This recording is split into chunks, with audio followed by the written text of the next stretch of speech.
দেখছিল বাইরে তার বউ তে আর তার মা জিন তাদের প্রতিবেশীদের সাথে ঝগড়া করছিল। এটা হলো না প্রতিদিনের কাজ, তাদের এই কাজটা না করলে যেন তাদের পেটের ভাত হজম হয় না। যদি তাদের প্রতিবেশী জিমিন, জেনি আর সেলিনা কোথাও বেড়াতে যায় তাহলে তারা অন্য মানুষের বাড়ি গিয়ে ঝগড়া করে আসবে। তাও তারা ঝগড়া করবে। তো চলো বাইরে কি নিয়ে ঝগড়া চলছিল তা দেখে আসি। তে বলল, ওই জমি চিনিস আমারে? আমি এই বাড়ির মধ্যে তুই ময়লা ফেলাইছিস, তুই চিনিস আমারে? জিমিন বলল, ওই জমি চুরি করে কস। আর তোর কাছে কি প্রমাণ আছে যে আমি তোকে বাড়ি ময়লা ফেলাইছো? আমার বাড়িতে কি জায়গার অভাব? কুটনি কোনাগার, তুই তো শাকচুনি লাগে, তোর শাশুড়ি তো বড় শাকচুনি। জিন বলল, এই সেলিনা, তোর বৌমাকে চুরি কই? হ্যাঁ, আমার বৌমা রাখে একটা, তোর বৌমা মতো ডাইনি, পেতনি, বদজাতের পেতনি, কুটনি মহিলা। লিসা সবেমাত্র ঘুম থেকে উঠছে। লিসা বলল, হাই আল্লাহ, আজ সকালটা চেয়ে দেরি করে ফেলছি, আমাকে নামিয়ে দিতে হবে। আর মা সকাল করে চলে গেছে। নো, এটা ইম্পসিবল, তাড়াতাড়ি চাই, তা না হলে সকাল ফিনিশ হয়ে যাবে। ও নো বলে লিসা এক দৌড় দেয় তার একমাত্র ননদ লিসা। আমরা তাকে বাংলাদেশ লিসাও বলতে পারি, কারণ সে ইংলিশ আর বাংলা একসাথে বলে। আর এইদিকে আমাদের জাঙ্কুকের গোসল করা শেষ, সে অফিসের জন্য রেডি হয়ে খাওয়ার টেবিলে এসে বসে আছে। জাঙ্কুক বলল, তে মা, তাড়াতাড়ি আসো, আমাকে খাবার দাও, আমার অফিসের জন্য দেরি হয়ে যাচ্ছে। জিন বলল, আরে চুপ কর, দেখোস না এনে দুটো কুটনি মহিলা লাগে লাগছিল, যদি ম্যামা করে রে শালা। মায়ের এইরকম কথাই পরে চুপসে গেল জাঙ্কুক। তে বলল, হ্যাঁ তো দাঁড়াও, শাকচুনি গুলোর মজা দেয় লয়। তাই ঝগড়া আবার শুরু। আবার জিমিন লিসাকে দেখে বলে, জিমিন বলে, এই চুনি, তোর ননদ এনে আইছে কে? তারা আমি আমার ননদকে ডাকতেছি। জিমিন বলল, জেনি। তখনই সেখানে জেনি এসে হাজির। লিসা বলল, হে জেনি, স্টুপিড চুনি, তুই আমার সাথে ইউ কোয়াদিনা পারবি না। সো নো, ওইখানে এসে তোমার কোনো লাভ নাই। জেনি বলল, এই বাংলাদেশি লিসা কুটনি, তুই চুপ থাক। তোর তিন সেরি মায় আর ভাবি যেমন কুটনি, তুইও তেমন কুটনি, বেয়াদব ফাজিল। লিসা বলল, হেই তুই চুনি, তুই কারে কুটনি কথা? ইউর ভাই, ভাবি, মা, ইউ, তোকে সবাই চুনি, সব চুনি। সেলিনা বলল, ওই চুনি বেদি, তোর মায়ারে মুখ সামলে কথা কইতে কর। জিন বলল, এই কুটনি, চিনস তোর জিয়ারে কই মুখ সামলে কথা কইতে? যে মুখ বাইরে বাইরের লগে, যে মুখ বাইরেছে বাইরের লগে বিয়ে দিতে পারবি? সেলিনা বলল, ওই আর কুটনি, তুই কি এখন বাড়াবাড়ি করছ না? তোর মায়া তো ভিক্ষুক, কি ভিক্ষুকের বাপের লগে বিয়ে দিতে পারবি না। আর আমার মায়ের লগে তো রাজকুমার জুটবে, আর রাজকুমারও তো আমার মেয়ের বিয়ে করার জন্য পাগল। কে বলল, আইছে আমার রাজকুমারী হলি, ওই সন্নি কাকি মুখ সামলায় কর। আমার ননদ লাইগা তো বিশেষ কাটার পাগল, আমার ননদ সুন্দরী লাখে একটা, আপনার মায়ের তো গু সুন্দরী। জিমিন বলল, এই জিমি, মুখ সামলাই না তো মুখ সেলাই করে দিব, আমার ননদ তো হইছে বিশ্ব সুন্দরী। তে বলল, ওই চুনিটার মুখ সিলাইবে, তুই তোর চুল টাইস না ছিঁড়ে নেব। তে বলল, ওই চুনি, কার মুখ সামলাইবি, তুই তোর চুল টাইনা ছিঁড়ে নেব। সেলিনা বলল, আমার বৌমার জীবন নাও চুল ছিঁড়তে পারবি না, আমার বৌমা বেলি ফুলে তেল দেয় মাথায়। এরপর ঝগড়া করতে করতে আধা ঘন্টা চলে যায়। এদিকে জাঙ্কুক আর সুগা তাদের কপাল থাবড়াচ্ছে। সুগা হচ্ছে জিমিনের হাজবেন্ড। সুগা আর জাঙ্কুক জানে এখন তার বাইরে গেলে তাদের নিয়ে ঝগড়া করবে, আর তাদেরও ঝগড়া করতে হবে, না করলে ঘরে এসে মা আর বউয়ের হাতে দোলানি খেতে হবে। তাই তার আর বাইরে যায়নি। এক পর্যায়ে ঝগড়া মারামারিতে পরিণত হয়। আর এদিকে জাঙ্কুক আর সুগা দৌড়ে এসে তাদের থামায়। মিস্টার নাসি, যাকে পাড়া সিসি টিভি ক্যামেরা বলা যায়, তার ঘরে কি হচ্ছে না হচ্ছে তার থেকে সবার খবর নেই। উনি হচ্ছেন কুটনি নাম্বার 5, যার ঝগড়া বেশি ভালো হয় সে তার দলে এক একদিন এক একজনের দলে। নাসি সকাল 4টায় ঘুম থেকে ওঠে, রান্না বান্না সেরে বারবার জানলা দিয়ে উঁকি দেয় দিচ্ছে এই উদ্দেশ্যে যে কার বাড়িতে ঝগড়া হবে। তো সে তখন এনজয় করা শুরু করবে, ঝগড়ার শোটা দেখবে। ভাবা যায়। অন্যদিকে তের বাড়ির সকলে কিছুক্ষণ আগে ঘুম থেকে উঠছে।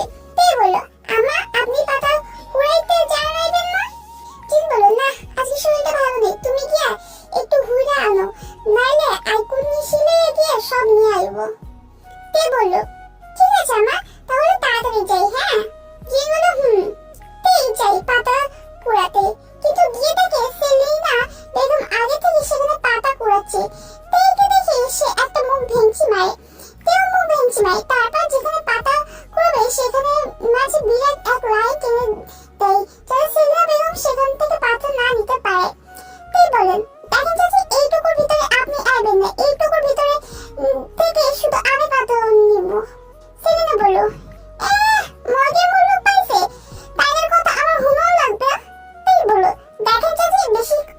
করবেন না, পরে কিন্তু খারাপ হয়ে যাইবো। সেলিনা বলল, খারাপ আইয়া যাইবা, তুই কি করবি? হ্যাঁ, আর তুই কিছু করলে আমি বসে থাকবো নাকি? তেই বলল, আমি কি করবো তা দেখাচ্ছি বুড়ি, বালা কথা কইলে তুই হুনস না, খারাপ। কথাটা বলে তেই তার হাতে থাকা ঝাড়ুটা নিয়ে সেলিনা বেগমের মাথায় বাড়ি দিয়ে দৌড় দেয়। সেলিনা বলল, ও মা গো, দেখছো সেই শুনি শয়তান কাজে আমার মাথাটা ফাটায় গো। বলতে বলতে সেলিনা বেগম তেয়ের পেছনে ঝাঁটা নিয়ে দৌড়তে থাকে। এক পর্যায়ে সে তেয়ের চুলের মুঠি ধরে ফেলে এবং খুব জোরে টান দিয়ে ফেলে দেয়। তেও কম যায় না, সেও সেলিনা বেগমের হাতে কামড় বসে। সেলিনা বেগম চেঁচিয়ে ওঠে। এবার দুজনের মধ্যে তুমুল মারপিট শুরু হয়। কিছুক্ষণের মাঝে সেখানে তাদের পরিবারের মানুষ এসে উপস্থিত হয়, যেহেতু তারা তাদের বাড়ির পাশেই পাতা কুড়াচ্ছিল। জিন বলল, এই কুটনি, ছাড় আমার বউ মারবে না। সেলিনা বলল, তোর বেয়াদব বউ মানে ক আগে আমার সাথে, তাইলে সারমু। তে বলল, চুন্নি বেগি, তুই আগে আমারে ছাড়। জিন বেগম কোনো মতে তেয়ে ছাড়াইয়ে সেলিনা বেগমের হাত থেকে, তারপর তাকে নিয়ে বাইরে যেতে থাকে আর ঝগড়া করতে থাকে। তার বাড়ির সামনে এসে আবার তুমুল ঝগড়া লাগায়। এদিকে নাসি জানা দিয়ে এই কাহিনী দেখে, যেহেতু দোকানটা তাদের বাড়ির একদম সামনে ছিল, নাসি বলল, সুমি মা, তাড়াতাড়ি আয়, আর কাল রাতে যে মুড়ি বানাইয়া ফ্রিজে রাখছি এটাও নিয়ে আয়, ঝগড়া শুরু হয়ে গেছে। সুমি বলল, আইতাছি মা। তবে মুড়ি আনতে গিয়ে সুমি ঠাস করে ফ্লোরে পড়ে যায়। ন্যান্সি বলল, আহ, এই মায়েরা দেখে সইব না, একটা কামও করতে পারে না। জিমিন বলল, এই কুটনি, তোর সাহস কেমনে ওই আমার শাশুড়ি মায়েরা? তেই বলল, তোর শাশুড়ি কেমনে হয়েছে অমনে অমনে আমার হয়েছে। জিন বলল, ওই কুটনি মেয়ে, সিনাস আমারে আমার বৌমা মায়ের সাহস তোর কেমনে হয়? সেলিনা বলল, ওই কুটনি কুটনি কারে কথা? তুই কুটনি, তোর জামাই কুটনি, তোর পোলা কুটনি, তোর পোলার বউ কুটনি, তোর মায়ের কুটনি, তোর 14 গোষ্ঠী কুটনি। লিসা বলল, হে ইউ কুটনি কাকিমা, আমার পরিবার নিয়ে কিছু কেউ করলে এর কোমর ভেঙে দেবো। চিনি বলল, ওই সেলি, কার ঘর ভাঙতে আইবি? তোর কোমর ভাঙি না টুকরা করে ফ্রিজে রেখে দিব। তে বলল, জিমিন, তোর কুটনি ননদকে চুপ থাকতে বল, নইলে তোর ননদের মুখ সারাই দিমু। জিমিন বলল, কার মুখ সারাবি? তুই তোর মুখ বুঝি আস্তে রাখবো? তোর মুখ কুচি কুচি করে কাটটা বিরিয়ানি বানাবো। জিন বলল, ওই চুনি জিমিন, চুপ থাক, তোর ঠ্যাং ভেঙে দাঁড়া হাতে দৌড়াই দিমু। সেলিনা বলল, তোর বউ মারে কচু কাছে ঝুলামু। নেন্সি বলল, কাকিমারা সেই হইতেছে, চালাই যান, পাশে আছি। লিসা বলল, ও নেন্সি কাকি, তুই চুপচাপ থাকি। জেনি বলল, ওই বাউলিশ লিসা, তুই নিজে চুপ কর। লিসা বলে, হে কুটনি, তুই চুপ থাক। পরের সে গ্রামের চেয়ারম্যান সাহেব মিস্টার লি চেয়ারে বসেছে। চেয়ারে যদিও তার মোটা শরীরটা কোনোভাবে জায়গা হচ্ছে না, পরেও সে কোনো রকম কষ্ট করে বসে আছে আর গম্ভীর মুখে সামনে তাকিয়ে তেইদের ফ্যামিলি আর জিমিদের ফ্যামিলির ঝগড়া দেখছে। সেলিনা বলল, ও আমার আল্লাহ গো, এই মাইয়া আমারে গো মায়া লাগছে গো। ও আল্লাহ গো, তুমি তাই গো দেখছো বলে গো, এই ভালো চুনি ডাইনি মাইরে কি কি গো, আমার আল্লাহ, ও আমার আল্লাহ, তোমার কাছে এই মায়া বিচার দিতেছি গো। এই মুটকু চেয়ারম্যান, দুঃখিত মাই মিস্টেক, মানে এই ভালো মানুষটা যাতে সঠিক বিচার করে। আজেরবারে বলে উঠে সেলিনা। তেই বলল, তওবা তওবা, আস্তাগফিরুল্লাহ, নাউযুবিল্লাহ। আল্লাহ, তুমি দেখছো এই বেগি শরীরে আইফুলের টুকাও দিছি না, পরে এই বেগি আমার এই মিথ্যা অপবাদ করে দিতেছে। তোমার কাছে আল্লাহর বিচার দিতেছে, তুমি এই বেগি দেখালো, আমিন। নিশা বলল, ও মাই গড, হে আল্লাহ, তুমি দেখছো এই ওল্ড কাকিমাটা আমার ভাবিরে হাউ মাচিং? জেনি বলল, এই দিশা শয়তান, তুই এত মিথ্যা কথা কস কেন?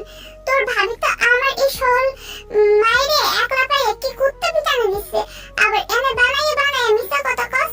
কই হে আল্লাহ, তুমি তোমার ইলিসা বান্দারে তোমার কাছে উঠে নাও, আমিন। কথায় কথায় ঝগড়া আরো বাড়ে। তার মাঝে মুটকু চেয়ারম্যান বলে ওঠে। মিস্টার লি বলে, এই থামেন থামেন, আগে আমার কথা শুনেন। সবাই থেমে গেল। সপ্তাহে 7 দিনের মধ্যে 5 দিন আপনাদের বাসায় এই বিচার সবার জন্য আসতে হয়, কিন্তু কথা এইটা না, কথা হচ্ছে চেয়ার ছোট, আমার বসতে সমস্যা হয়। আপনারা কি বুঝেন না? এই ছোট চেয়ারে বসে মজা করে আপনাদের ঝগড়া দেখতে পারি না, এইটাতে বড় সমস্যা। একটা সহ্য কি করে? জিন বলে, ঠিক হয়, কিন্তু কইছেন আচ্ছা একবার আলে চেয়ারে 2 হাতের হাতলগুলো কেটে দিমু, তাইলে শান্তিতে বইতে পারবেন। মিলি বলল, বুদ্ধিটা বেশ ভালো, আমি আপনার উপর খুশি হইয়া সব দোষ এই সেলিনা আপার উপর দিয়ে আজকে শেষ করতে যাচ্ছি।